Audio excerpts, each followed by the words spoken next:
I remember when I was probably, must have been 15 or 16, I used to go into these news agents in England, and Flex was the magazine I used to, I think it came out on Saturday on the newsstand, so couldn't afford to buy it, but I used to go in there and just stand and flick through the pages. I remember seeing you as clear as day in these kind of, I think they were like stripy tight shorts or something. And just looking at your physique.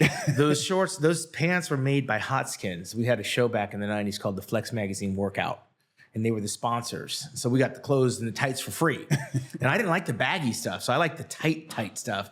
But yeah, they started coming out in rainbow and all kind of different stripes and stuff like that, and kind of a trendsetter back then, being on television and living the dream. But what you just said, a million other athletes say the same thing. I mean, I used to get my magazines on the newsstand. I remember Samir Banu, 1983 Mr. Olympia, said him and his brother had money to go to a movie. And when he walked past this newsstand, he saw Arnold Schwarzenegger on the cover of a magazine. And he made a decision right then and there. It was either pay for the movie or buy the magazine. He bought the magazine. He was 15 years old, I believe. And that led him all the way from Lebanon to become Mr. Olympia in 1983. The irony of that story is that 1983 is when I started bodybuilding. And because we didn't have social media, we didn't have a digital platform, and news traveled like snail mail, it was picking up that magazine and thumbing through it. And we didn't thumb through it like this, right? We stared at it.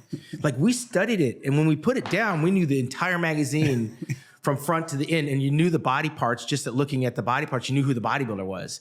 So in those days, it was so impressionable, picking up that magazine and looking at the layout. And I mean, I would study who the writer was, who the photographer was. I look at those names, and as fate would have it, I would come to live the dream, and I would know who those writers were, and I learned who those photographers were, and I became friends and a competitor of the bodybuilders in the magazine, right? Like, I'm looking at the Mr. Olympia 1983, the year I started bodybuilding, and there's Samir Banu, the world's greatest bodybuilder of that time. And then in 1988, I was standing on stage with him at the Mr. Olympia.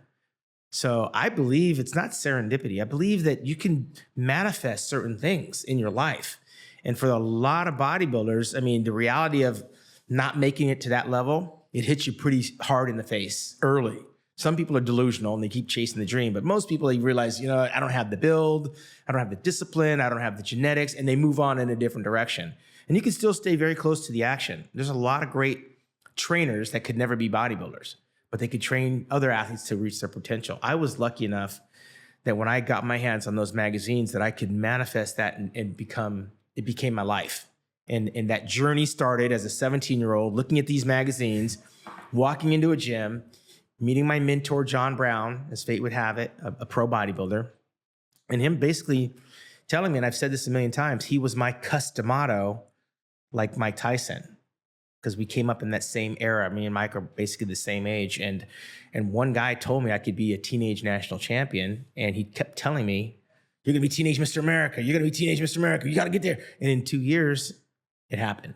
And that, I believe, sometimes is the spark, the smoke that ignites the flame in you. And some people can believe it, and then there's some people that suppress it and go, I can never do that. There's a lot of self-doubt in bodybuilding because it's all about self-image and ego. And we doubt ourselves all the time. But when you have somebody in your ear and then you start to buy into that vision, you can manifest that. And for me, I was a lucky one that got to live exactly what I was looking at. And like you said, I mean, here we're talking now. When you're in England looking at that magazine, you didn't think we'd be doing this, but I wasn't there yet when you did that, right? And I certainly wasn't there when I picked up the magazine in 83 and saw Samir. And then now I'm friends with Samir, and he says the same story, but he was in Lebanon of all places. And he got off wherever the heck that is and came over here to America, and he's training with Arnold, he's training with Platts, he's training with Chris Dickerson. Those were the guys that were doing the business when I started. And so people ask me what my passion is about bodybuilding. I fell in love with it because these stories they resonate across the world.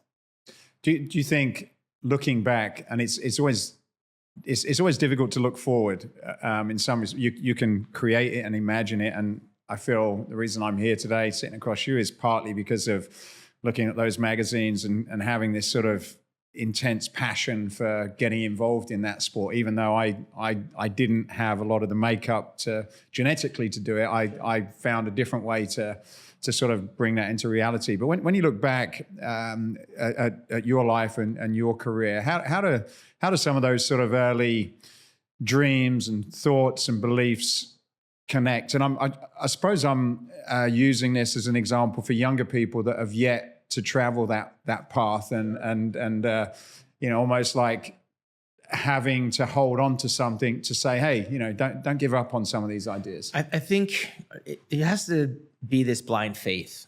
Like, I believed at some point very early on that I could compete in this industry.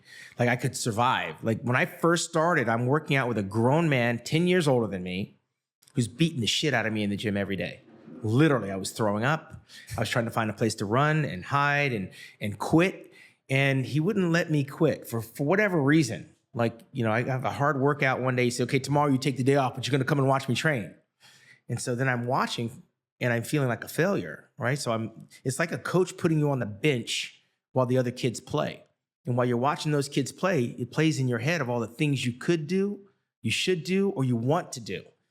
And those moments of time out either are going to light the flame or extinguish it. And some people can't rise to the occasion. Me watching John work out while he tells me to watch him is not only embarrassing and humiliating, but I couldn't wait to get back in the game. And then when I get back in there, now I want to prove to him that he can't make me quit.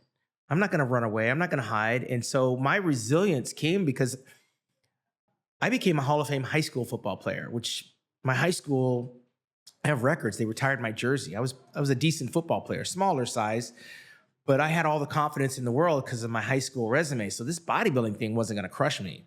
This is lifting weights. It's a workout. I'm not getting punched in the face. It's lifting weights and putting them down. But the repetitiousness of doing the same thing day in and day out, and the brutality of getting beat up on by a guy 10 years your senior, who's this 6'2", 250-pound menacing guy. I just felt like when I quit, I felt like a failure, and I wanted to get back up and try it again. And then when you quit often enough, it plays over in your head while you're sleeping that tomorrow I'm not going to let him have that advantage. It's like the bully. They bully you into joining a gym, and you get bigger and stronger, and now you want to take them on. I kept fighting back. And then it was the breaking down of my ego by John, and then the building up my confidence of telling me, dude, you got, I wouldn't go away. Like, you got the goods. You could be teenage Mr. America. And as soon as I started to believe that, that's where that manifestation of like, I'm not afraid anymore. And then in 2 short years, I was teenage Mr. America. And then in 3 years out of high school, I was national champion. And now I'm a professional bodybuilder in 1988. So I think I'm not a unicorn. This is true when you go back and you look at some people. I think sometimes you start early enough, you can get there sooner. I was the youngest national champion to this day. I beat Lee Haney's record. He was 22 years old in a few months, and I was 22 years old in a couple of months.